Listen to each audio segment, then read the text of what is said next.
ഈ ലോകത്ത് ഓരോരുത്തരും വ്യത്യസ്തരാകുന്നു. ഒരു വ്യക്തിയെ പോലെയല്ല മറ്റൊരു വ്യക്തി.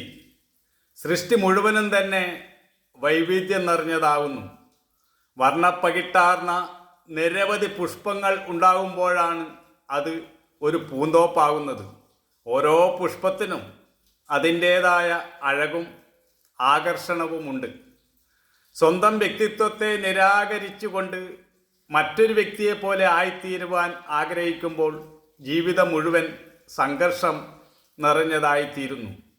ഓരോ വ്യക്തിയും അവനവനായി തന്നെ ഇരിക്കുക, അതാണ് നമ്മെ സ്വതന്ത്രനാക്കുന്നത്.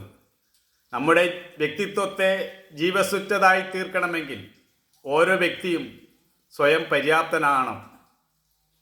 വ്യക്തിത്വം ശിഥിലമാകുമ്പോൾ നമ്മൾ ദുർബലരായിത്തീരുന്നു.